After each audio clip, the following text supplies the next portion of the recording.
Welcome to for the people. నిగ్గతీసి ఈ సిగ్గులేని జనాల్ని ప్రశ్నించాల్సిన సమయం ఏర్పడిందన్న మాట మరి ఒకసారి వినిపిస్తుంది. ఎందుకంటే మనం చూస్తున్నాము ప్రతిరోజు అత్యాచారాలు పెరిగిపోతూనే ఉన్నాయి. దీనికి కారణాలను విశ్లేషిద్దాము అంటే కారణం ఖచ్చితంగా కనిపించదు. ఎందుకంటే ఒకానొక సందర్భంలో మనిషి ప్రవర్తన మాత్రమే దీనికి కారణం అనుకున్నారు, కానీ తర్వాత పరిస్థితులు అదే అనిపిస్తుంది. ఏజ్ అన్నది వాళ్ళకి ఫ్యాక్టర్ కాదు, లేకపోతే పరిస్థితులు వాళ్ళకి సంబంధం లేదు, బంధువులు లేదు, బాంధవులు లేదు, తెలిసిన వాళ్ళు లేదు, తెలియని వాళ్ళు లేదు. చిత్తకార్త కుక్కల్లాగా ఆడవాళ్ళ మీద పడి ఇవాళ అత్యాచారాలకు పాల్పడుతున్న పరిస్థితులు మనం చూస్తూనే ఉన్నాం. తెలిసిన వాళ్ళని ఇంట్లో వదిలిపెట్టడానికి లేదు, తెలియని వాళ్ళు కదా అని మనం భయపడుతూ బతకాల్సిన పరిస్థితే మనకు కనిపిస్తున్న సిచ్యువేషన్లో అసలు ఏం జరుగుతోంది, సమాజం ఎటుపోతోంది. నిజంగానే పిల్లలను కట్టడి చేస్తే చాలని ఒక సందర్భంలో అనుకున్నాం, కానీ పిల్లల తల్లిదండ్రులే ఇప్పుడు అలాంటి అత్యాచారాలకి తెగబడుతున్న నేపథ్యం మనం చూస్తున్నాము. అది కేవలం చిన్న పిల్లలైనా సరే, పసికందులైనా సరే, చివరికి సొంత బిడ్డలైనా సరే అత్యాచారాలకు మాత్రం వాళ్ళు ఎలాంటి ఎగ్జంప్షన్ ఇవ్వట్లేదు అన్నది మనకు అర్థమవుతుంది. అసలు సమాజం ఎటుపోతోంది మనం చూస్తున్నాము. ఎప్పటికప్పుడు ప్రతిరోజు ఇదే తరహా వార్తల్ని, ఇదే తరహా విషయాల్ని, ఇదే తరహా వివరాల్ని మనము మాట్లాడుకుంటూనే ఉండే పరిస్థితి అయితే మనకు కనిపిస్తుంది. ముఖ్యంగా చూస్తే మాత్రం ఆడవాళ్ళ మీద అత్యాచారాలు రోజు రోజుకి పెరిగిపోతూనే ఉన్నాయి. వీటిని కట్టడి చేస్తామన్న ప్రభుత్వాలు వాళ్ళు ఎలాంటి నిర్ణయాలు తీసుకున్నా, ఎలాంటి కఠినంగా వ్యవహరిద్దామని ప్రయత్నం చేసినా సరే అందులో మార్పు ఏమీ రావట్లేదు. అసలు ఏం జరుగుతుందన్నది ఎవరికి అర్థం కావట్లేదు. ముఖ్యంగా చూస్తే కొద్ది రోజుల పాటు మద్యమనో ఇంకోటనో చాలా రీజన్స్ చెప్తూ వచ్చారు, కానీ బట్ ఇప్పుడు అలాంటివి ఏమీ లేవు. సొంత పిల్లల మీద అత్యాచారాలకు తెగబడుతున్న పరిస్థితులు కూడా మనం చూస్తున్నాము. పక్కింటి వాళ్ళని లేదు, ఎదురింటి వాళ్ళని లేదు, తెలిసిన వాళ్ళని లేదు, సొంత వాళ్ళని లేదు, సొంత పిల్లల మీద కూడా అత్యాచారాలు జరుగుతున్న నేపథ్యంలో ఈ సమాజం మారాలంటే ఏం చేయాలి? నిజంగా ఇప్పటివరకు ఉన్న శిక్షలు భయపెడుతున్నాయా? ఆ శిక్షలు నిజంగానే అందరికీ పడుతున్నాయన్న ఒక అనుమానం ఉంటే, శిక్షలు పడిన తర్వాత బయటకు వచ్చి కూడా అదే తరహా కార్యక్రమాలకి పూనుకుంటున్న వాళ్ళు, అదే తరహా నేరాలు చేస్తున్న వాళ్ళ సంఖ్య కూడా పెరిగిపోతున్న నేపథ్యంలో ఈ సమాజం ఎటుపోతోంది? ఈ నిగ్గతీసి అడుగుదామనే ఈ శీర్షికని ఇవాళ మనము ఈ చర్చను చేపట్టాం. ఈ చర్చలో మనతో పాటు జాయిన్ అవుతున్నారు సంధ్యా రెడ్డి గారు, కాంగ్రెస్ పార్టీ నాయకురాలు. అలాగే మనతో పాటు కృష్ణకుమారి గారు, సామాజిక కార్యకర్త కూడా మనతో పాటు జాయిన్ అవుతున్నారు. మొదటిగా కృష్ణకుమారి గారి దగ్గరికి వెళ్దాం. కృష్ణకుమారి గారు, అంటే నిజంగానంటే ఇది అంటే ఇలాంటి డిస్కషన్ ఒకటి పెట్టడం అన్నది కూడా ఎంత అవసరం ఉందనే దానికన్నా అదే సందర్భంలో నిజంగానే సిగ్గుపడాల్సిన విషయంగా మాత్రం ఖచ్చితంగా అందరూ మాట్లాడుకోవాల్సింది. ఎందుకంటే ఎవరి మీద జరుగుతున్న అత్యాచారాలు, ఎక్కడ జరుగుతున్నాయి, ఎలాంటి పరిస్థితుల్లో జరుగుతున్నాయని మనం ఏం విశ్లేషించినా సరే దానికి ఎగ్జంప్షన్ అనేది లేకుండా అయిపోయింది. ఎందుకు ఇలాంటి పరిస్థితి ఉందంటారు? ఇంకా ఎందుకు జనాలు ఇంకా ఆటవిక పరిస్థితుల్లో ఎందుకు జీవిస్తున్నారు అనుకోవాలంటారు? కాదండి, ఇంకా అని మీరు అనడం బాలేదు. ఇంకా ఏంటి, అసలు ఇప్పటికి జరిగింది చాలా తక్కువ అని చెప్పుకోవాలి. ఇంకా ముందు ముందు ఇంకా జరుగుతాయి. ఇంకా ముందు ముందు ఎందుకు జరుగుతాయంటే, వాడికి చదువు చెప్పకుండా, వాడికి ఉద్యోగం సంపాదించుకునే స్కిల్స్ ఇవ్వకుండా, వాడిని ఆవారాగా రోడ్డు మీద వదిలేసిన తర్వాత ఒక ఉద్యోగం సంపాదించుకోలేని పరిస్థితుల్లో పేదరికంలో ఉన్నవాడు, పైగా చేతిలో అసలే కోతి ఆ పైన కళ్ళు దాగింది అన్నట్లు సెల్ ఫోన్ కూడా ఉన్న తర్వాత ఏవో అరకొరగా చిన్న చిన్న పనులు చేసుకుని ఆ డబ్బులతోటి జల్సా చేసుకునే పిల్లలకి ఇవాళ ఇలాంటి వాళ్ళు చాలా వరకు ఈ నేరాలకు పాల్పడుతున్న వాళ్ళల్లో ఉన్నారు. లేదంటే 14 ఏళ్ల పిల్లలు, 15 ఏళ్ల పిల్లలు ఈ నేరం చేయడం ఏంటండి? విచిత్రం కాకపోతే, విడ్డూరం కాకపోతే, అసలు 15 ఏళ్లలో పిల్లడు ఎక్కడ ఉండాలి చెప్పండి? స్కూల్లో ఉండాలి, అంతే కదా? మనకి కేంద్ర ప్రభుత్వం నిర్బంధ విద్యా విధానం తీసుకుని వచ్చింది. అది 14 ఏళ్ల వరకు పెట్టింది. అసలు 14 ఏళ్లలో పిల్లలందరూ కూడా నిజంగా నిర్బంధ విద్యా విధానంలో ఉన్నారా అనేది చూసుకోవాలి. ఒకటి, అసలు దాన్ని పెంచితే ఏమన్నా ఈ సమస్య ఒక దారికి వస్తుందా అనేది కూడా చూసుకోవాల్సిన పరిస్థితిలో ఇవాళ ఉంది. ఈ పరిస్థితుల్లో వీళ్ళకి గంజాయి దొరికి, డబ్బులున్న వాళ్ళకి మాదక ద్రవ్యాలు దొరికి, ఈ మధ్యస్థంగా ఉన్న వాళ్ళకి మద్యం దొరికి, ఇవన్నీ జరుగుతూ ఉంటే రేపటి మీద ఆశ లేని వాడు ఇంతకంటే మంచి పనులు ఎలా చేస్తాడండి? నేను వాళ్ళ తరఫున మాట్లాడుతున్నానని కాదు, మనం ఎంతసేపు జరిగింది అని గగ్గోలు పెట్టే కన్నా అసలు ఎందుకు జరిగింది, దీన్ని ఒక సామాజిక సమస్యగా మనం చూస్తే ఈ సామాజిక సమస్యకి మూలాలు ఎక్కడున్నాయి, దీనికి పరిష్కారాలు ఎట్లా అని ఎతికే ఉద్దేశంలో మనం ఉన్నామా? అసలు మన సమాజం దానికి సిద్ధంగా ఉందా? మన రాజకీయ నాయకులు సిద్ధంగా ఉన్నారా? అయితే మన మీరు పోలీస్ చెప్పినట్టుగా వ్యవస్థ అంటే దానికి నిజంగానే కట్టుబడి ఉందా?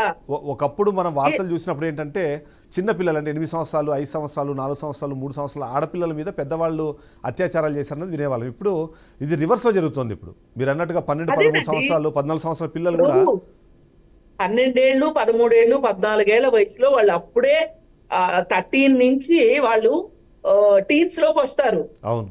ఆ టీన్స్ లోకి వచ్చిన సందర్భంలో వాళ్ళు వాళ్ళ జీవితం ముందు జీవితం ఎలా ఉంటది, దానికోసం నేను ఏం చేసుకోవాలి, నేను ఇప్పుడు చదువుకోవాలి, ఇప్పుడు నా పని ఇది, నేను చదువుకుంటాను, నాకు చదువుకోవడానికి కావాల్సిన సౌకర్యాలు నాకు ఇవ్వండి, లేదు అనుకుంటే పరిస్థితులు నాకు కల్పించండి అని రేపు చదువు అయిపోయిన తర్వాత నా జీవితం బాగుంటది అనే ఒక ఆశ ఉన్నవాడు ఉమ్. ఇలా ఎందుకు చేస్తారండి? ఇప్పుడు మధ్యతరగతి కుటుంబాల్లో ఇట్లాంటివి జరగట్లేదు ఎందుకు? తల్లో తండ్రో ఉద్యోగాలు చేస్తారు, చిన్న చిన్న వ్యాపారాలు ఉంటాయి, కాస్త కోస్త ఆస్తులు ఉంటాయి, వాళ్ళకు ఒక ఆశ ఉంటది. నేను ఇప్పుడు 10th క్లాస్ అవుతూనే శ్రీ చైతన్య కాలేజీలో చేరి ఇంజనీరింగ్ లో జాయిన్ అవుతాను, ఇంటర్మీడియట్ అవగానే నేను ఇంజనీరింగ్ లో చేరతాను, ఇంజనీరింగ్ అవగానే నేను ఎంఎస్ చేయడానికి అమెరికా వెళ్తాను, లేదంటే ఇక్కడ ఏదైనా ఉద్యోగం వస్తే చేసుకుంటాను అనే ఒక ఆశ ఉంటది వాడికి. కానీ ఊపిరి కానీ అంటే మీరు సలపని అన్నట్టుగా అంటే మీ విశ్లేషణ నేను కూడా కంపల్సరీ యాక్సెప్ట్ చేస్తూనే, బట్ కేవలం పేదవాళ్ళు లేకపోతే ఈ దిగువ మధ్య తరగతినే కాకుండా ఇవాళ ఈ మధ్యకాలంలో మనము మన దగ్గర కూడా చూస్తున్నాం, ఏది చాలా ఘోరంగా వెటర్నరీ డాక్టర్లు, ఐఏఎస్ ఆఫీసర్లు, అవునండి. ఎవరు అంటే దానికి ఎవరు అలా కాదు, నేనేమంటున్నానంటే ఇప్పుడు ఇవాళ మనం ప్రధానమైన సమస్య ఏంటి అంటే ఒక 2 నెలల నుంచి చూస్తున్నాము, మైనర్ల పైన మైనర్లే అత్యాచారాలకు పాల్పడుతున్నారు. ఇది ఇవాళ చాలా ఒక బర్నింగ్ ఇష్యూ. చాలా మందికి ఇది అర్థం కావట్లేదు. ఇప్పుడు నిన్న మలక్పేటలో కళ్ళు లేని పాప మీద బాత్రూమ్లు కడగటానికి వచ్చే అబ్బాయి అత్యాచారం చేశాడు. అక్కడ 70 మంది ఆడపిల్లలు ఉంటున్నారు, పైగా వాళ్ళు కళ్ళు లేని పిల్లలు. ఆ కళ్ళు లేని పిల్లలు ఉన్న హాస్టల్ కి ఏమైనా జరగవచ్చు అనే ఒక ఆలోచన లేని వార్డెన్ని ఏం చేయాలి చెప్పండి? ఖచ్చితంగా అసలు మగవాళ్ళని లోపలికి రప్పించడం దేనికి? పైగా మేము ఆ హాస్టల్కి వెళ్ళి చూసామండి, ఆ గోడలన్నీ ఎలా ఉన్నాయంటే చక్కగా చాలా సింపుల్ గా దూకొచ్చు.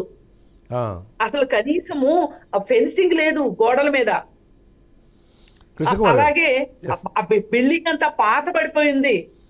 అసలు పాత సామాన్లు చెత్త సామాన్లు డంపింగ్ యార్డ్ లాగా ఉంది ఒక బిల్డింగ్. కొత్తగా కట్టిన హాస్టల్ బానే ఉంది. అంటే రోడ్డు బయట మొత్తం బాగా చెట్లు పెరిగిపోయి ఉన్నాయి, పాత మున్సిపల్ క్వార్టర్స్ అన్నమాట. అర్థమైంది. ఒక్కసారి సంధ్యా రెడ్డి గారు కూడా మనతో పాటు లైవ్ లో ఉన్న సంధ్యా రెడ్డి గారు ఒకసారి జనవరి నుంచి స్ట్రీట్ లైట్లు లేవండి అక్కడ.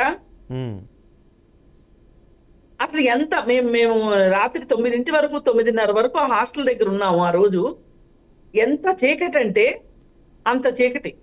అంటే ఇలాంటి ప్రమాదకరమైన పరిస్థితుల్లో ఈ హాస్టల్స్ ఉండడం ఏంటి, మళ్ళీ ఇక్కడ ఏదో జరిగిపోయింది అని చెప్పి గగ్గోలు పెట్టడం ఏంటి? అసలు పరిస్థితులు మెరుగుపరచకుండా అసలు ఆ లోపలికి ఆ స్కావెంజర్ పిల్లోడు రావాల్సిన అవసరం ఏంటి? లేడీస్ దొరకరా? అది అవన్నీ ఖచ్చితంగా ప్రభుత్వాన్ని అవన్నీ ప్రశ్నించాల్సిందే ఖచ్చితంగా. సంధ్యా రెడ్డి గారు మనతో పాటు లైవ్లో ఉన్నారు కాబట్టి సంధ్యా రెడ్డి గారు చూస్తున్నాం. అంటే ఇప్పుడు ఒక ప్రభుత్వాన్ని బాధ్యులు చేయడం అని కాదు, కానీ కొన్ని విషయాల్లో మాత్రం కంపల్సరీ ప్రభుత్వం ఇంకాస్త టైట్గా ఉండాలి, లేకపోతే ఇంకా కొద్దిగా స్ట్రిక్ట్గా ఉండాలి అన్న మాటలు అయితే వినిపిస్తుంటాయి మనకి. సో మొదటగా అంటే ప్రభుత్వం వర్షం తీసుకునే లోపు ఒక మహిళగా మీరు మీరు విశ్లేషించండి, నిజంగానే ఇలాంటి పరిస్థితులు ఎందుకున్నాయి? ప్రతిరోజు మనము వింటూనే ఉన్నాము, ప్రతిరోజు ఇట్లాంటివి చూస్తూనే ఉన్నాము, అయినా సరే జనాల్లోనూ దానికి సంబంధించిన ఒక ఏమంటారు అవగాహన రావడమా, లేకపోతే దాన్ని ఇంకాస్త జాగ్రత్తగా ఉండాలన్న ఆలోచన రాకపోవడము, ఇవన్నింటినీ మీరు విశ్లేషించి తర్వాత మనము గవర్నమెంట్ వర్షంకి వెళ్దాం. ఒకటండి, వాస్తవానికి రాజకీయ నాయకులు ఒక్కరిని మనము అంటే తప్పు పట్టడానికి అవకాశం లేదు. నిరుద్యోగ సమస్య కూడా ఒక కారణం కావచ్చు. అంటే ఒక అవకాశం కోసం ఒక మగాడు చూసుకుంటాడు. అవకాశం కోసం ఎందుకు చూస్తాడు? వానికి ఒక పని పాట లేకపోవడం వల్ల ఈ అవకాశం కూడా ఒక సమస్యగా మనము అంటే ఒక వేలో కూడా మనం ఆలోచించినట్టయితే దానివల్ల ఇప్పుడు ఏజ్ 20 ఏళ్ళు 25 ఏళ్ళు అని ఏం లేదు. 15 ఏళ్ళ పిల్లగాడు ఉండొచ్చు, 14 ఏళ్ళ పిల్లి ఉండొచ్చు. ఈ వయసుకు సంబంధం లేకుండా ఈ యూట్యూబ్, ఈ బ్లూ ఫిలిమ్స్, లేకపోతే ఎందులో ఇంటర్నెట్ లో ఏది కొట్టినా కూడా ఇలాంటివి కొన్ని చూసి కూడా అక్కడ ఉన్న సమయం అంటే అక్కడ తల్లి తెలియదు, అక్కడ చెల్లె తెలియదు, ఎవరైనా తెలియదు. అప్పుడున్న క్షణంలో వాళ్ళు ఏం చేస్తారో విచక్షణ మొత్తం కోల్పోతున్నారు.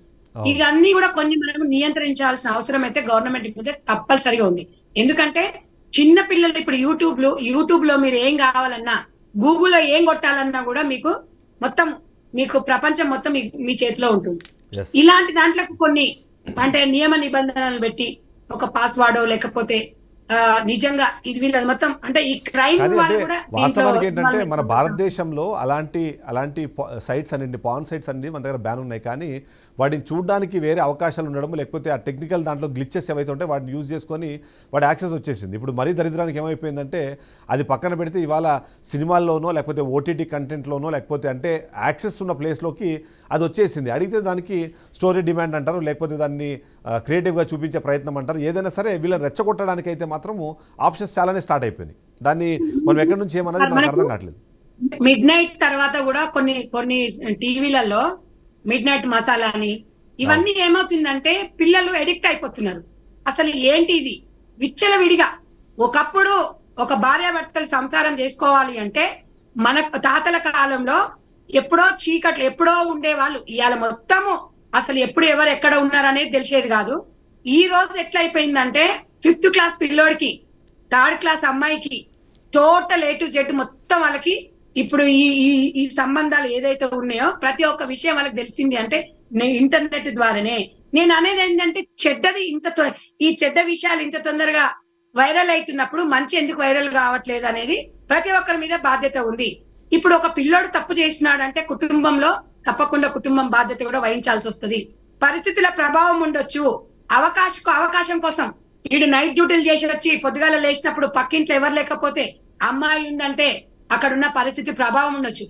ఏ ఒక్కరిని దీంట్లో మనము ఎందుకంటే ఇప్పుడు వాళ్ళ మానసిక పరిస్థితిని కూడా మనము ఈ సమస్య జరిగినప్పుడే అక్క అన్నట్టుగా సమస్య జరిగినప్పుడే ఇప్పుడు hostel పుట్టుకరాలే.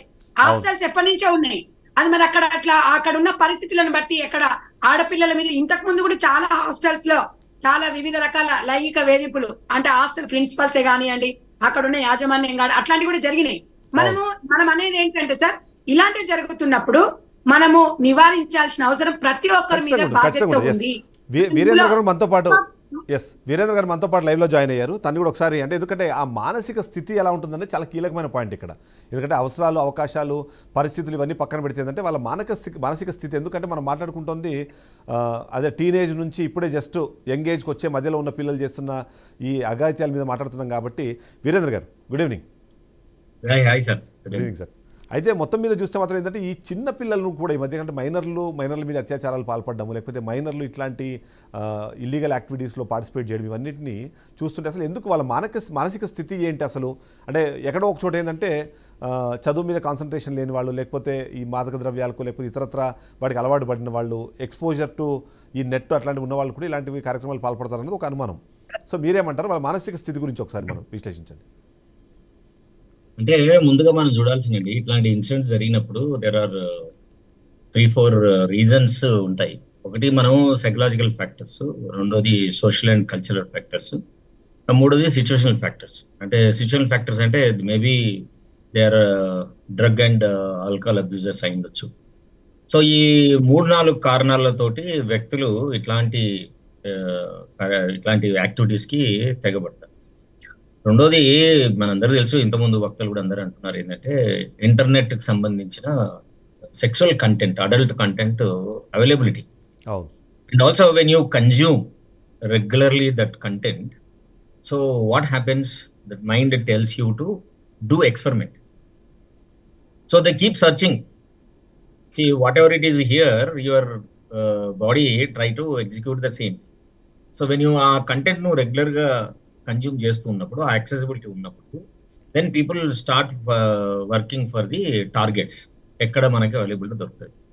So whenever the availability of target ఉంది అనుకోండి, దే రిసార్ట్. సో ఇది మేజర్ గా జరిగే విషయం. రెండోది ఏంటంటే మనం బాగా అర్థం చేసుకోవాల్సింది ఏంటంటే మన దేశంలో ఇప్పటికి కూడా అంటే ప్రపంచంలో ఎక్కడ చూసినా రేప్స్ జరుగుతూ ఉన్నాయి. అక్కడ ఓపెన్ సెక్స్ ప్రమోట్ చేసే వాళ్ళు కూడా ఇవన్నీ జరుగుతూ ఉన్నాయి. మన ఏమంటారు కన్వెన్షనల్ టైప్ ఆలోచన చేసే కంట్రీస్ లో కూడా ఇట్లాంటి రేప్స్ జరుగుతూ ఉన్నాయి. అయితే వీటిని తగ్గించడానికి యాజ్ ఎన్ ఇండివిజువల్ కానివ్వండి, as a family, as a institution ఏం చేస్తున్నాం అనేది మనం వేసుకోవాల్సిన మొట్టమొదటి ప్రశ్న. అవును. సో మనం ఏం చేయాలి అని అంటే, ఇప్పుడు ఇంటర్నెట్ లో వచ్చే అడల్ట్ కంటెంట్ ని no one can control, that is for sure. అంతే. ఎందుకంటే టీవీలో మనం కంట్రోల్ చేస్తాం కావచ్చు, కానీ ఇంటర్నెట్ లో వచ్చే కంటెంట్ ఎవరు చేయాలి? ఎందుకనంటే ఇంటర్నెట్ కి సంబంధించి ఇంటర్నేషనల్ కానీ నేషనల్ కానీ we don't have any regulatory authority. Internet లో వచ్చే కంటెంట్ అది ఏదైనా కానివ్వండి, అది రిలీజియస్ కావచ్చు, సైంటిఫిక్ కావచ్చు, సోషల్ కి సంబంధించి కావచ్చు, సెక్సువల్ కంటెంట్ కావచ్చు, దీన్ని రెగ్యులేట్ చేయడానికి ఇంతవరకు కూడా ప్రపంచవ్యాప్తంగా మనకి అథారిటీ లేదు. సో నేషనల్ లెవెల్ అయినా సరే, if can country can look in to that and if you can create an authority so that ఈ వచ్చే కంటెంట్ ఎట్లా ఎవరి కోసం వేస్తున్నారు, ఎందుకు యూజ్ చేస్తున్నారు అని ఒక మానిటర్ సిస్టమ్, ఫిల్టరింగ్ సిస్టమ్ ఉంటే I think this accessibility can be minimized. So ఇప్పుడు ఇది ఎవరు చేయాలి అనేది డెఫినెట్ గా మనం ultimately we look at the monitoring body as a government itself. రెండోది మన ఇంట్లో పిల్లల్ని మనం చేయడం, ఇంట్లో ఉన్నప్పుడు చేస్తాం కావచ్చు, బయట వెళ్ళినప్పుడు ఎవరు చూడాలి? Nobody can do it. So there are so many loopholes there in the system. అది ఇన్ఫిల్టర్ అవుతుంది, ఎట్లా రకంగా వాళ్ళకి రీచ్ అవుతుంది. మరి నెక్స్ట్ ఏం చేయాలి? మనం ఏం చేయాలి అంటే, first of all we have to educate the individuals. ఒకటి మొరాలిటీ గురించి ఇండివిజువల్ చేయాలి, సెక్షువల్ చేంజెస్, మన బాడీలో వచ్చే ఫిజియలాజికల్ చేంజెస్ ని అర్థం చేసుకునే ట్రైనింగ్ ఇవ్వాలి. మన సెక్సువల్ డిజైర్ రావడం ఎంత కామనో వాటిని ఆర్గనైజ్ చేసుకోవడం కూడా అంతే కామన్ అనే విషయాల పట్ల మనం పిల్లలకి స్కూళ్ళలో, కాలేజీలో మనం ట్రైనింగ్ ఇవ్వాలి. ఇవేనీ మనం చేయటం లేదు. చేయటం లేనప్పుడు any content which is available and young or middle aged or anybody who takes the content, they try to experiment it or execute. That's what the rapes are happening. Yes. అన్నిటికంటే ముఖ్యమైనది ఎందుకు ఈ డిజైర్ జనరేట్ అవుతుంది అంటే, fried and theory ప్రకారం, psycho analytic process ఏంటి అంటే, ఇవన్నీ ఎందుకు జరుగుతాయంటే, ఎప్పుడైతే ఈ డిజైర్స్ కెన్ సప్రెస్ అయినప్పుడు, ద కాన్ఫ్లిక్ట్స్ ని అన్రిజాల్వ్డ్ ఉన్నప్పుడు, they try to project on somebody. అంటే ఒకరు చేయడం అన్నది ఒకటి. ఈ మధ్యకాలంలో ఏంటంటే, ఇప్పుడు ఇద్దరు ముగ్గురు కలిసి చేయడమో లేకపోతే ఒక గ్యాంగ్గా తయారైపోయి అంటే సిమిలర్ థాట్ ప్రాసెస్ ఉన్న వాళ్ళు ఒక దగ్గర చేరడం అన్నది, ఇలాంటివన్నీ కూడా ఇప్పుడు అంటే చాలా కీలకమైన పాయింట్లా కనిపిస్తుంది. ఎందుకంటే ఒకరు వెళ్ళి చేయడం అన్నది మీద కన్నా ఇట్లాంటి గ్యాంగ్ రేప్స్ అంటారా, లేకపోతే ఇట్లాంటి జనాలు ఎక్కువ మంది అయితే అవుతున్నారో అక్కడ కూడా ఒక పెద్ద ప్రాబ్లం అయిపోతుంది. అంతమందిని కంట్రోల్ చేయడం ఎట్లా అన్నది. ఇప్పుడు రేప్ చేయడం ఒకటి, రేప్ చేసిన తర్వాత చంపేయడం ఒకటి, రేప్ చేసిన తర్వాత ఇంకొంతమందితో రేప్ చేయడం, these are all comes under too much of psychological issues. అట్లాంటి సైకోపథాలజీ ఉన్న వ్యక్తులు మాత్రమే అట్లాంటి పనులు చేయగలరు. Rape is not always only for sexual desire. This was proved scientifically by many cases. It is only to show the authority and domination on the women. So ఇలాంటి suppressed desires ఉన్న వాళ్ళు sexual content, sex desire ని fulfil చేసుకోవడానికి ఒకే ఒక ఆలోచనతోటే they don't attack. They have these motto also. దాంతో they actually go and. Krishnakumar గారు, అయితే మనం సెక్స్ ఎడ్యుకేషన్ సంబంధించి ఎప్పటి నుంచో మాట్లాడుతూ ఉన్నాం మనం, కానీ దాన్ని ఇంప్లిమెంట్ చేయడంలో కానివ్వండి, దాన్ని ఛానలైజ్ చేసి ఇంప్లిమెంట్ చేసే విషయంలో మాత్రం ఖచ్చితంగా ఫెయిల్ అవుతున్నాం అన్నది. అంటే మోరోవర్ ఏంటంటే థాట్ ప్రాసెస్ అనేది చాలా ఇంపార్టెంట్. ఎందుకంటే రీప్రొడక్టివ్ సిస్టమ్ని దాన్ని ఒక ప్రకృతికి సంబంధించిన విషయంలో చూసేవాళ్ళు కొద్దిమంది అయితే, లేదు దానికి కూడా ఆ డిజైర్తో చూసేవాళ్ళు మరికొద్దిమంది అయిపోతున్నారు. ఆ థాట్ ప్రాసెస్లో కూడా చేంజెస్ రావాలంటారు. మీరేమంటారు? ఖచ్చితంగా రావాలండి. దీనికి ఒక అవగాహన అనేది సమాజంలో కల్పించాలి.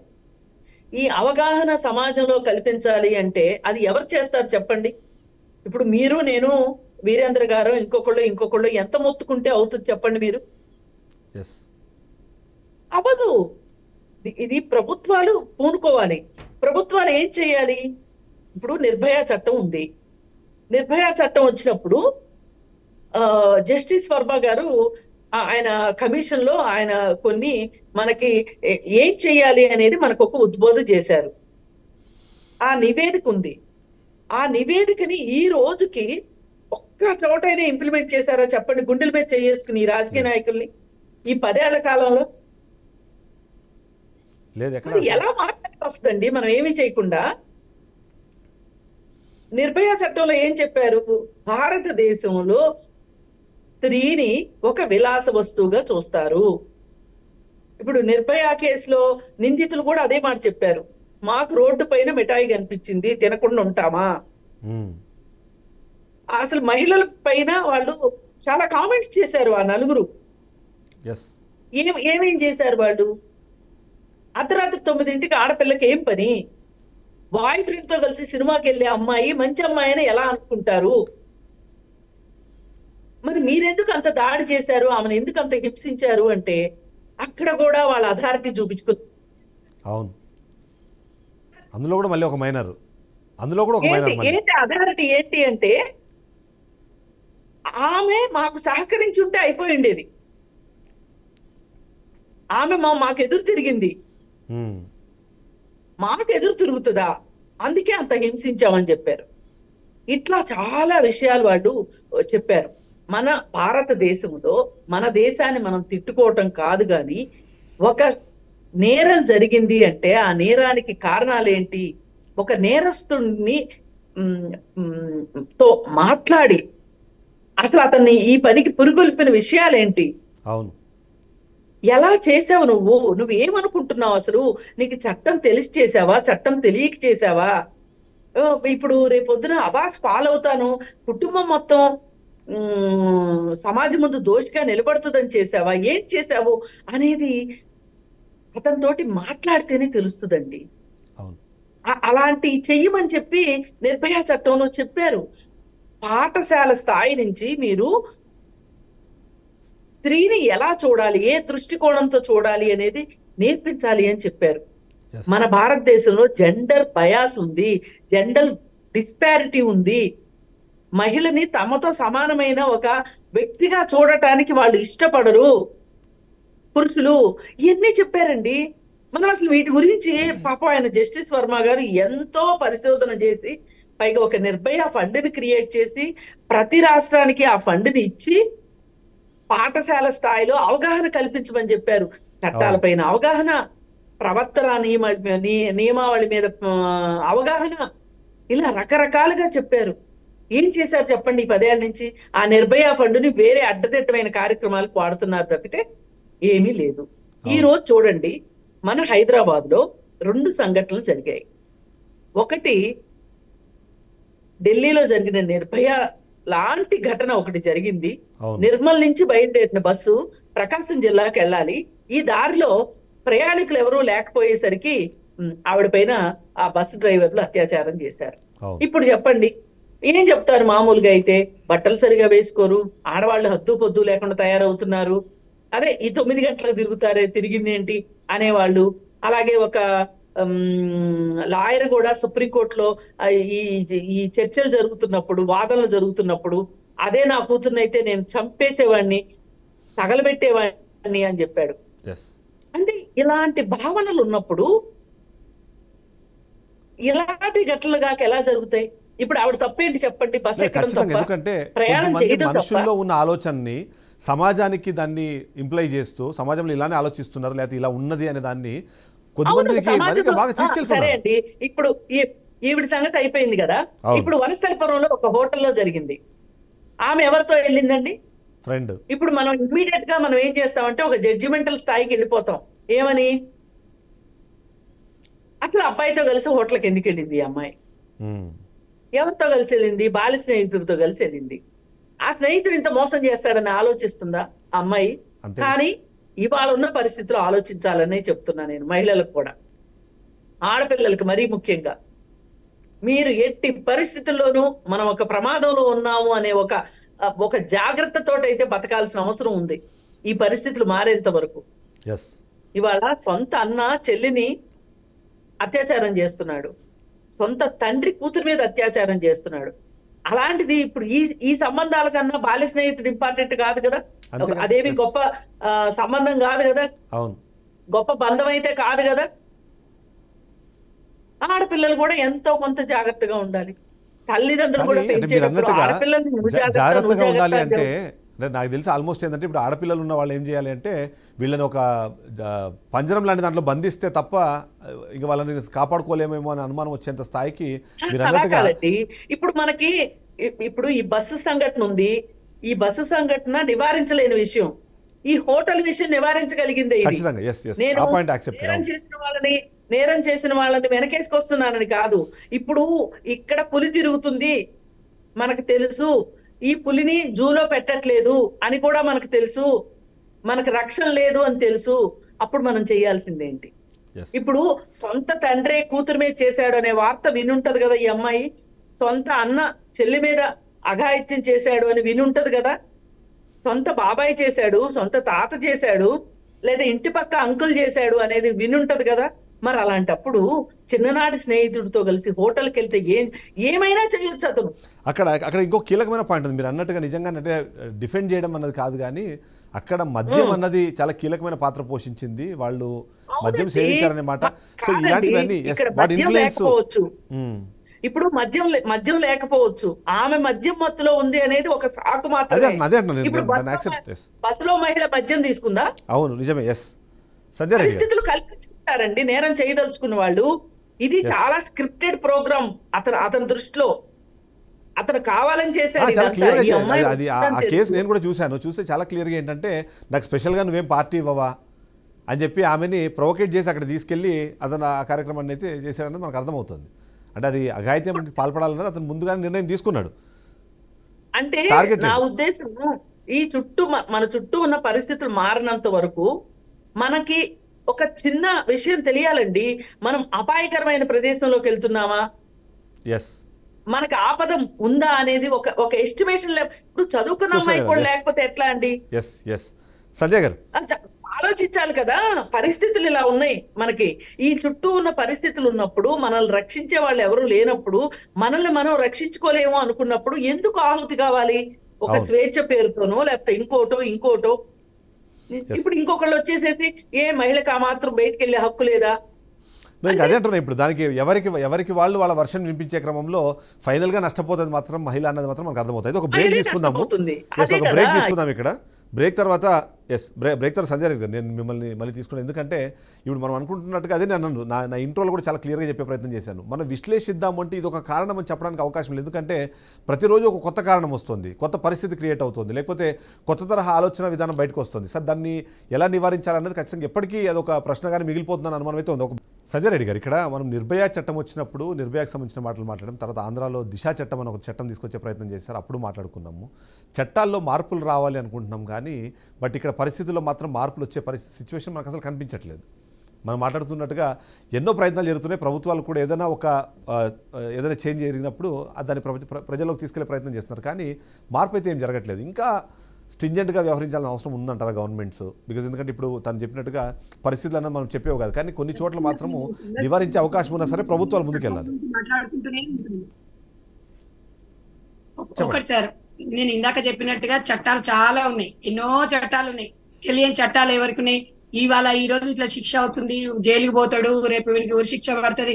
ఎన్నో రకాలుగా మనం కూడా మన చూసినాం. టోల్ గేట్ దగ్గర తొండలు అక్కడ శంషాబాద్ దగ్గర అమ్మాయిని కాల్చినప్పుడు కూడా మరి ఎన్కౌంటర్ చేయడం, రాజశేఖర రెడ్డి గారి ప్రణతి విషయం అప్పుడు కూడా ఎన్కౌంటర్, ఇవన్నీ వాళ్ళకి తెలియదా అండి? ఎన్నో చట్టాలు ఉన్నాయని తెలుసు.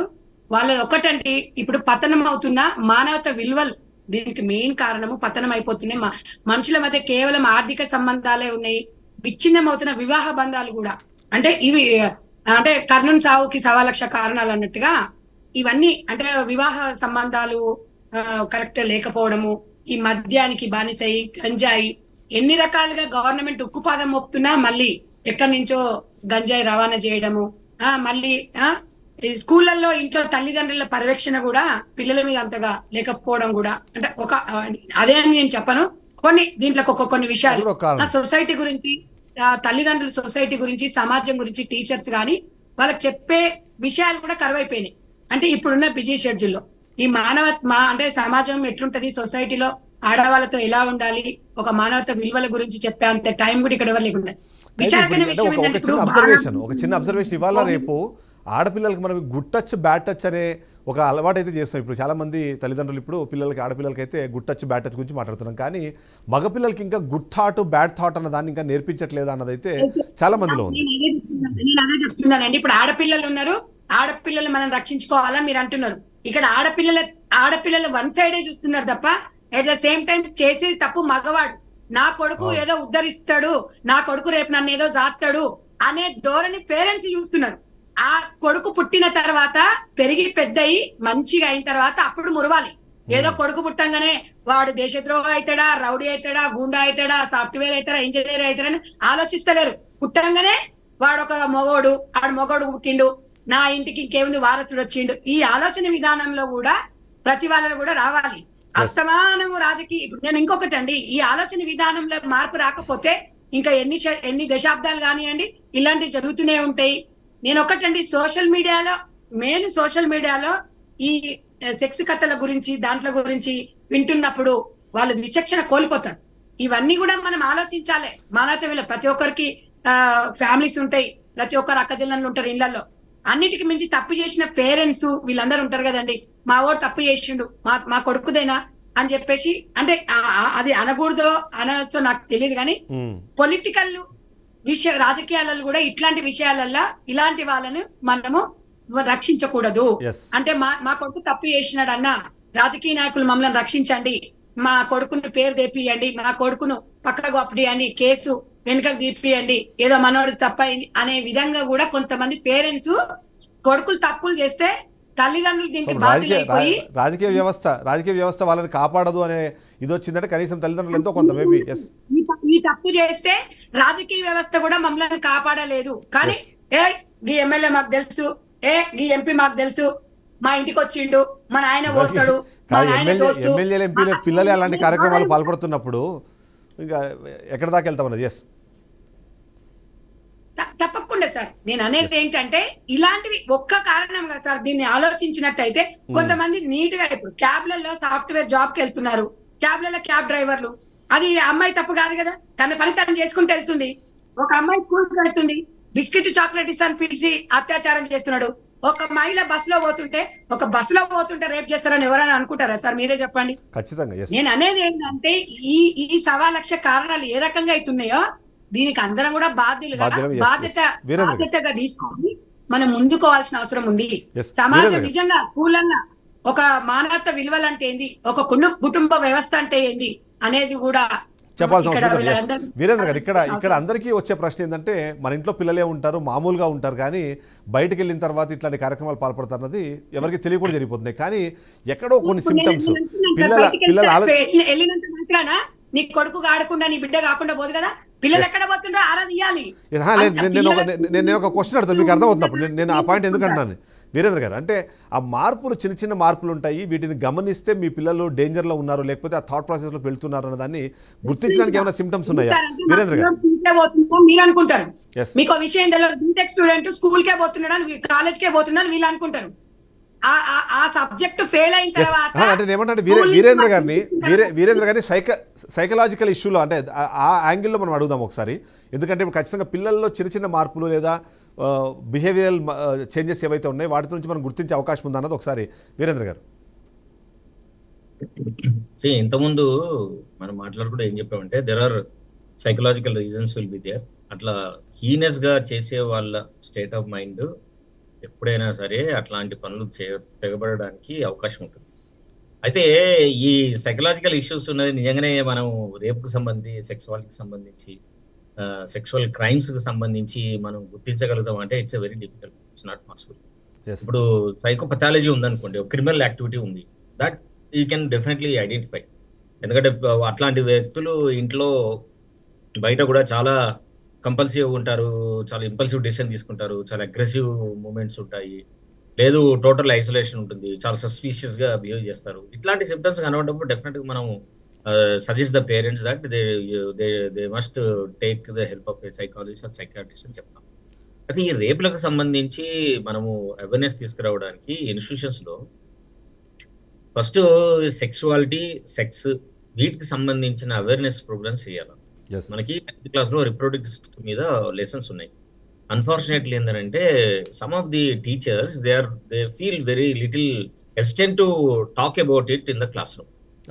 సో టీచర్లు దాన్ని ఒక సబ్జెక్ట్ లాగా, ఒక అబ్జెక్టివ్ మోడ్తోటి చెప్పలేని స్థితిలో టీచర్లు ఉన్నారంటే పిల్లలు ఎట్లుంటారు? పిల్లలు డెఫినెట్ గా they become very sensitive and they will be more approach will be very sensitive towards the sexual activity are sexual issues సంబంధించి. Yes. కానీ అయితే దీన్ని ఒక వీటితో పాటు సబ్జెక్ట్ లా అంటే చెప్పగలిగడానికి ఇంకొక అబ్జర్వేషన్ ఏంటంటే ఈ మధ్యకాలంలో మనం వాట్ ఈస్ చూస్తున్నాము that we are creating social models. మీడియాలో వేసే పోస్టింగ్లు కానివ్వండి, లేకపోతే సోషల్ మీడియాలో ఏదైనా ఒక ఇన్సిడెంట్ జరిగినప్పుడు మనం ఇంతకుముందు మాట్లాడుకున్నట్టుగా ప్రతి ఒక్కరిని సమర్థిస్తూ చాలామంది పోస్టులు పెడుతూ ఉంటారు. బట్ దాన్ని బట్టి కూడా మనం విశ్లేషించే అవకాశం ఉందనేది నేను జస్ట్ అనుకుంటున్నాను. ఎందుకంటే మనం చూస్తున్నాం ఏదైనా ఒక పోస్ట్ పెట్టినప్పుడు మేమ్స్ పేరుతో వాళ్ళు క్రియేట్ చేసేవి ఏవైతే ఉన్నాయో అవి నిజంగానే అట్లాంటి థాట్ ప్రాసెస్ని ప్రొవోకేట్ చేసేలాగా లేకపోతే వాటిని అది ఇంపోజ్ చేసేలాగా కనిపిస్తూ ఉంటాయి. అలాంటి చూసినప్పుడు ఇక్కడైనా కనీసం గవర్నమెంట్ అథారిటీస్ లేకపోతే అవి ఇంటర్వ్యూన్ అయిపోయి ఇలాంటి వాటి మీద చర్యలు తీసుకోవడం అనేది సాధ్యమంటారా? గవర్నమెంట్ అనుకుంటే ఏది సాధ్యం కదండి. గవర్నమెంట్ కి they should have a will. Political leaders కి పొలిటికల్ విల్ ఉంటే ఏదైనా సాధ్యమైందండి. సాధ్యం కాకుండా ఏమి ఉండదు. కాకపోతే ఏంటంటే పొలిటికల్ పార్టీస్ ఆల్వేస్ గవర్నమెంట్ వచ్చిన తర్వాత they spend too much of time only to protect their government for longer time. That is their major agenda.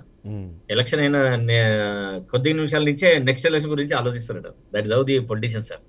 కానీ ఇట్లాంటి చట్టాలు తీసుకురావాలి, ఇట్లాంటి అవసరం ఉంది అనేది ఎవరు చేయాలంటే గవర్నమెంట్ చేయదు, పార్టీలు చేయవు. ఎవరు చేయాలి? ప్రజలే చేయాలి.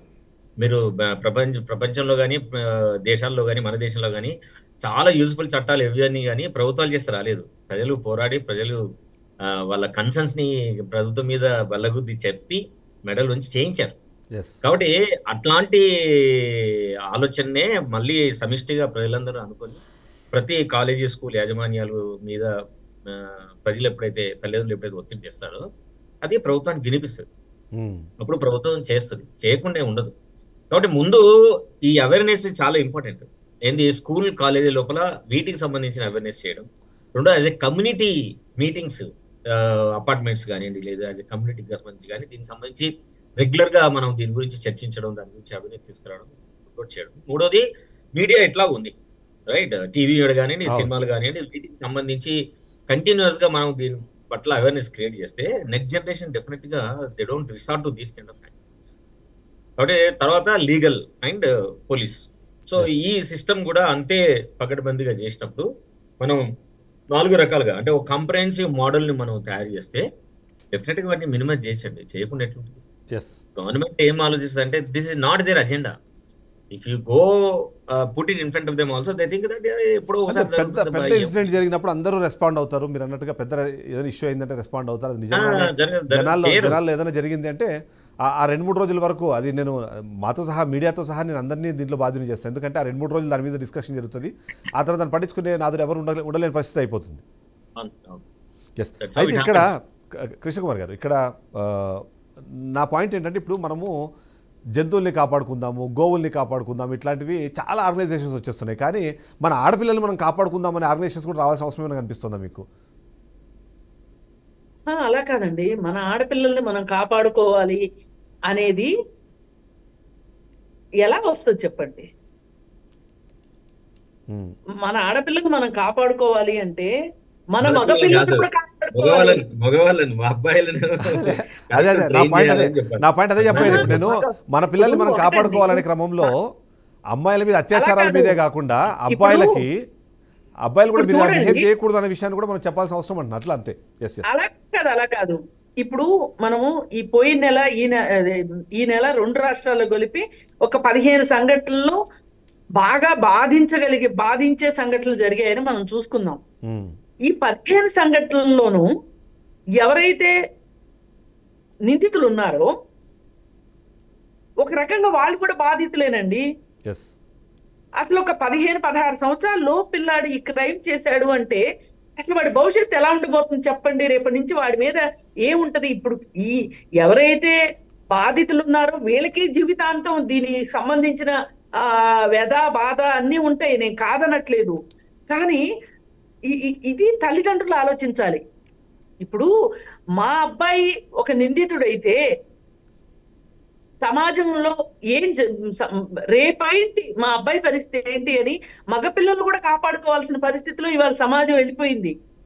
మగపిల్లల్ని కాపాడుకున్న వాళ్ళు మా మగపిల్లలకి మంచి బుద్ధులు నేర్పించారనుకోండి, అప్పుడు ఆడపిల్లలకి అత్యాచారాలు జరగవు కదా, సమాజం అంతా బాగుంటది. ఇక్కడ కరెక్షన్ జరగవలసింది. ఇప్పుడు ఆ బార్ అండ్ రెస్టారెంట్ కి నువ్వెందుకు వెళ్ళావమ్మా అని అడుగుతున్నారు కానీ, అరే నీ స్నేహితురాలు చిన్ననాటి స్నేహితురాలు తీసుకెళ్తే మీ ఇద్దరు కలిసి వెళ్తే నువ్వు ఇలా చేయడం ఏంట్రా అని వాడి గురించి ఒక్కళ్ళు మాట్లాడరు. పైగా ఎవరో కామెంట్ పెట్టారు, వాళ్ళిద్దరికి పెళ్లి చేస్తే సరిపోద్ది, తిక్క కుదురుతుంది అని. ఒక నేర మనస్తత్వం ఉన్న వాడికి ఇచ్చి పెళ్లి చేయాలా అంటే అప్పుడు నేరం అంతా అయిపోతుందా? అంటే మనుషుల మనస్తత్వాలు, మైండ్ సెట్లు కూడా మారాలండి. ఇప్పుడు ముచ్చుమర్రిలో జరిగిందండి, ఆంధ్రాలో జరిగితే కాపాడింది ఎవరు? ఆ పిల్లల తల్లిదండ్రులే తండ్రులే కాపాడారు. ఆ శవాన్ని మాయం చేయటం కావచ్చు, శవాన్ని తీసుకెళ్లి కృష్ణానదిలో కలపటం కావచ్చు, చేసింది తల్లిదండ్రులే. మరి ఇప్పుడు ఈ పిల్లలు ఈ రోజు దొరికారుగా ఎట్లాగో. ఇప్పుడు తల్లిదండ్రులు నేరస్తులయ్యారు, పిల్లలు నేరస్తులయ్యారు. ఆ కుటుంబాల పరిస్థితి ఏంటి? పైగా ఈ మొత్తం ఈ జరుగుతున్న వాళ్ళందరూ పేదవాళ్లేనండి. బాధితులు పేదవాళ్లే, వీళ్ళు పేదవాళ్లే. ఎవరైతే నిందితులు ఉన్నారో వీళ్ళు కూడా ఎక్కడ ఒకటి ఆ కేసు తప్పిస్తే. ఈ పరిస్థితుల్లో కావాల్సింది ఏంటి అంటే, వీళ్ళు అవగాహన రాహిత్యంతో ఇవి చేస్తున్నారు. వాళ్ళకి అవగాహన కల్పించటమే ఇవాళ ప్రభుత్వాలు చేయగలిగిన పని. దానికి ఇప్పుడు పిల్లలు పరీక్షల్లో రాసేటప్పుడు ఒత్తిడికి గురయ్యి చనిపోతున్నారండి, ఆత్మహత్యలు చేసుకుంటున్నారు. నిన్న కూడా ఒక MBBS స్టూడెంట్ చనిపోయింది. ఇలాంటప్పుడు వీరేంద్ర గారు లాంటి వాళ్ళు ఏం చేసేవాళ్ళు? ఆయన, ఇంకో నిరంజన్ రెడ్డి గారు, వీళ్ళందరూ సైకాలజిస్టులు అందరూ ఏం చేసేవాళ్ళు? కాలేజీలకు వెళ్ళి మాట్లాడేవాళ్ళు. అవును, మాట్లాడితే సత్ఫలితాలు వచ్చాయి. ఇప్పుడు ఈ విషయం గురించి కూడా మాట్లాడే పరిస్థితి తీసుకొచ్చారనుకోండి, అంటే ఇది మట్టు ఖచ్చితంగా ప్రభుత్వమే చేయాలండి, వ్యక్తులుగా చేయడం అవ్వదండి. ప్రభుత్వానికి ఉండాలి, స్త్రీ శిశు సంక్షేమ శాఖకు ఉండాలి, ఈ బాధ్యత తీసుకోవాలి. అసలు ఏంటి చెయ్యాలి మనము అని. వ్యాలిడ్ పాయింట్ చెప్పారు. వాళ్ళ అధికారాన్ని నిలబెట్టుకుంటానికే వాళ్ళ తల్లాటంతా సరిపోతుంది. ఈ హింస లేని సమాజం మా బాధ్యత అని వాళ్ళు అనుకోవట్లేదు. మహిళలకు ఇలాంటి పరిస్థితులు, మంచి పరిస్థితులు కల్పించాలని అనుకోవట్లేదు. ఇప్పుడు ఏ క్రైమ్ కైనా సెల్ ఫోను, మద్యమే ఉంటున్నాయండి. అవును, ఈ రెండింటి విషయంలో మనం ఏం చేయొచ్చు అని ఏ ఒక్కళ్ళని ఆలోచిస్తున్నారు అసలు? అంటే మేబీ అంటే ఇప్పుడు అంటే ప్రభుత్వాలు చేసేవి ఏంటంటే, ఒకటి 21 సంవత్సరాల కన్నా తక్కువ ఉన్న వాళ్ళకి మద్యము అందుబాటులో ఉండకుండా ప్రయత్నం చేస్తున్నాం అన్నది ఒకటి చెప్పగలుగుతారు. రెండోది ఏంటంటే చెప్పగలుగుతారు, నేను చేస్తున్నాను అనట్లేదు, నేను చేస్తున్నాను అనే పదమే వాడట్లేదు, ఎందుకంటే అలా ప్రయత్నం చేస్తున్నారని మాత్రమే చెప్తాను. రెండోది ఏంటంటే అలాంటి కంటెంట్ ని 13 ఏళ్ల పిల్లాడు గంజాయి తీసుకున్న పిల్లాడికి నేను కౌన్సిలింగ్ ఇచ్చానండి. మరి 13 ఏళ్ల పిల్లాడికి గంజాయి ఎలా దొరికింది చెప్పండి? మీరు 21 ఏళ్ల దాకా వెళ్ళారు. ప్రభుత్వాలు చేసి మనుషుల్ని చంపేస్తే ఏం చేశారండి? మద్యం గాని ఏవి కాని అండి, ఫస్ట్ దాన్ని వాడకుండా ఎట్లుండాలనేది అవేర్నెస్ క్రియేట్ చేయకుండా, మేము 21 years వాళ్ళకు చేయమని అంటే అందరూ ఇప్పుడు ID కార్డు పెట్టుకొని హోటల్లో చేయరు కావచ్చు, బయట దొరుకుతాయి కదా. No government is ready. మనం ఎందుకు ఒక గవర్నమెంట్ కానీ there is no government is ready to ban the liquor. పెద్ద రెవెన్యూ సోర్స్ లాగా మారిపోయింది. అయితే మారింది కదా, వాళ్ళు ఎట్లా చేస్తారు? ఏదో అట్లా మాట్లాడతారు, అట్లా ఊరికే అట్లా ఐవాష్ లాగా, ఏమంటారు మన సినిమాలలో అప్పుడప్పుడు ఫ్లాష్ లాగా ఒక హీరో వచ్చి వెళ్ళిపోతారు. సంజయ్ రెడ్డి గారు, ఎలా అయితే కాలేజీల్లో యాంటీ ర్యాగింగ్ స్క్వాడ్ లాంటివి ఎట్లయితే ఏర్పాటు చేశారో, అట్లా ఇదే తరహాలో ప్రతి స్కూల్లోనూ ప్రతి కాలేజీలోనూ ఏదో ఒక వ్యవస్థను అయితే తయారు చేయాల్సిన అవసరం అయితే మనకు కనిపిస్తుంది. సో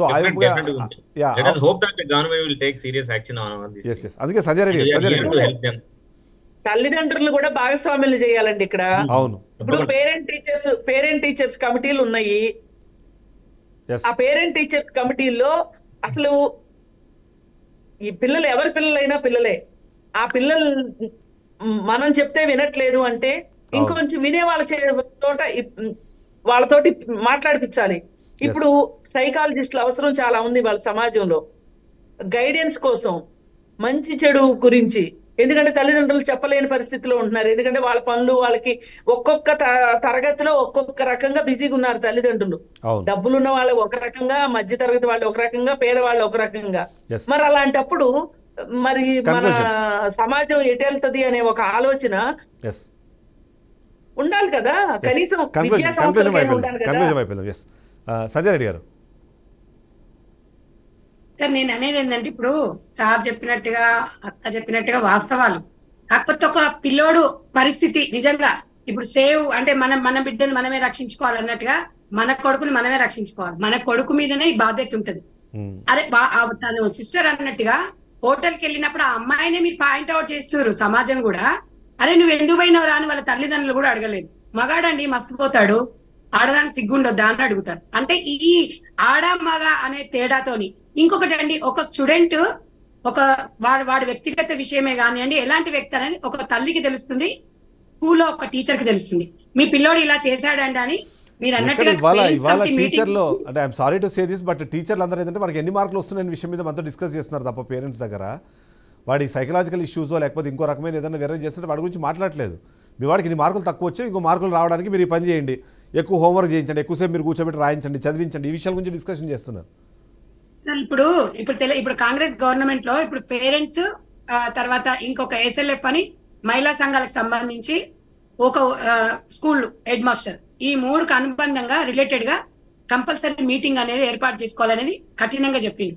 ఇలాంటివన్నీ రేవంత్ రెడ్డి గారు ఇలాంటి విషయాలు వాళ్ళ దృష్టిలో గతంలో ఉన్నాయి, గత పాలకులో కూడా ఉన్నారు, లోపాలు ఉన్నాయి, మేము కాదంటలేదు. చట్టాలలో కూడా లోపాలు ఉన్నాయి, చట్టాలు ఉన్నాయి, ఇంప్లిమెంటేషన్ కరెక్ట్ గా లేదు. సౌదీ అరేబియాలో ఒక అమ్మాయిని చూస్తే వాళ్ళు చెయ్యో కాలో నరికేస్తాడు. మన దగ్గర అట్లా ఉండదు. చట్టాలలో మార్పు వాస్తవాలు, ఎందుకంటే ఆడపిల్ల సైడ్ చూడాలంటే సౌదీ అరేబియాలో చూడలేడు. మన తెలంగాణలో మర్డర్ చేసినా కూడా ఇక్కడ మర్డర్ చేసి వస్తాడు, తెల్లారి ఇండియా మొత్తం మీద ఎలా ఉంది. కానీ ఏంటంటే మీకు తెలియదు ఏముంది, మేము టీవీల ముందు కూర్చొని మనము మాట్లాడతాము, మనం చెప్పగలుగుతాం, మేమేమైనా ఇంప్లిమెంటేషన్ చేస్తామా? ఇంతో అంత ఈ రోజు ఇట్లా మహిళా సంఘాలలో ఇలాంటి నిపుణులు ఉన్నారు కాబట్టి మాట్లాడుతున్నారు కాబట్టి సమాజంలో కొంచెం ఊరట అనేది వస్తుంది. కనీసం దీనికన్నా భయం భక్తులు అనేది ఉంది, వాస్తవం ఇది. కాబట్టి నేను అనేది ఏంటి సార్ అంటే పేదవాళ్ళ ఇళ్ళనే ఎక్కువ జరుగుతున్నాయి. ఇప్పుడు నేను ఒకటి అడుగుతున్నాను సార్, గొప్ప వాళ్ళ ఇళ్ళల్లో తండ్రి కొడుకు తల్లి ముగ్గురు కూర్చొని తాగుతుంది. తండ్రి సరే తల్లిని పక్కన పెట్టినాడే, తల్లి మంచిగా కొడుకు బీటెక్ అయిపోయిందంటే సాఫ్ట్వేర్ వచ్చిందంటే వాడు గ్లాస్ తీసుకొని బీర్ తాగుతున్నాడు, తండ్రి తాగుతున్నాడు. కానీ 2023 స్టాట్స్ ఒకసారి చూడండి మీరు. యాక్చువల్లీ 2023 స్టాట్స్ చూస్తే మనం పేదలు అనుకుంటాం, కానీ ఢిల్లీలో అంటే ప్రతి 1000 మందికి అంటే 1000 నేరాల నిష్పత్తిలో నేను చూస్తే ఢిల్లీలో 150 జరుగుతున్నాయి, చెన్నైలో 100 జరుగుతున్నాయి, ముంబైలో 73, బెంగళూరులో 27, హైదరాబాద్లో 20, కోల్కతాలో 10. అంటే ప్రధాన నగరాల్లోనే ఎక్కువ ఇట్లాంటి వాటివి జరుగుతున్నాయి లేదా రిపోర్ట్ అవుతున్నాయి. మేబీ మనం మాట్లాడుకున్నట్టుగా పల్లెటూరులోకి వెళ్ళేటప్పటికైనా అక్కడ పంచాయతీలు చేసేస్తున్నారు. అలా కాదండి, ఎందుకు జరుగుతున్నాయి అంటారు? ఈ ప్రధాన నగరాల్లో వలసలు ఉంటాయి. ఇప్పుడు ఒరిస్సా నుంచి వచ్చిన ఒక అతను ఇక్కడ ఎల్బీ నగర్ లో చేశాడండి. అవును. ఇప్పుడు ఇతను ఇలా చేశాడు అని తెలియగానే అతని భార్య వెళ్ళిపోయింది. అదే అంటున్నా, గ్రామాల్లోనో లేకపోతే మండల స్థాయిలో జరిగే వాటిని అక్కడిక్కడ వాళ్ళు తొక్కేస్తున్నారు.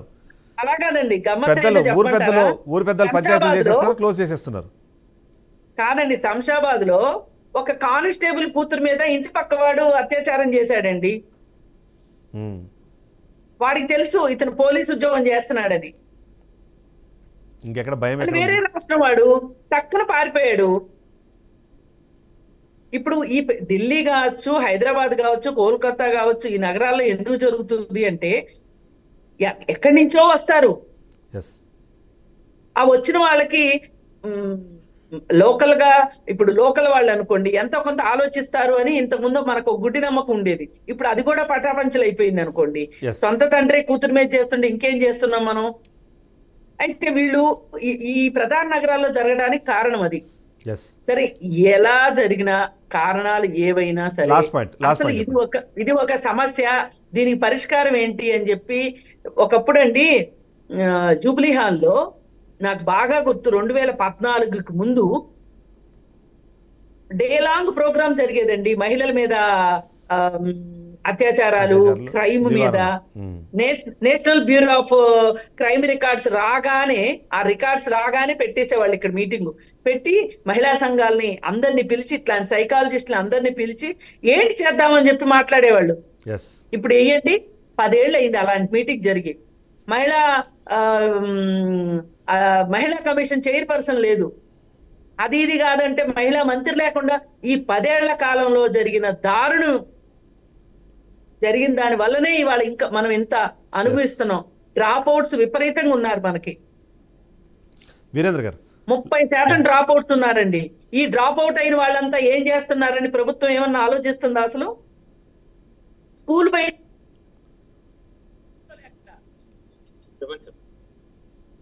అదే అజమాయిషీ లేదు. దీనికి ఏంటంటే అందరితోటి కలగలిపిన ఒక కార్యక్రమం ఉండాలి. ఎస్ సార్ చెప్పినట్టు అలాంటి కార్యక్రమం తీసుకునే ఉద్దేశం ప్రభుత్వాలకు ఉంటే ఏదైనా మంచి జరుగుతుందండి. లేకపోతే మనం జరిగిన ప్రతిసారి మాట్లాడుకుంటాం. వీరేంద్ర గారు పులిరాజాకి ఎయిడ్స్ వస్తుందని ఒకప్పుడు బ్రహ్మాండమైన క్యాంపెయిన్ చేశారు. అలాంటి క్యాంపెయిన్ ఒకటి మరొకసారి అవసరం పడుతుంది అన్నది నాకు ఎందుకు అనుమానం వస్తుంది. ఇవన్నీ కూడా ఈ కాన్స్టెంట్ ప్రోగ్రామ్స్ అండి. ఇవి ఒక రోజు చేసి వదిలేసేది కావు.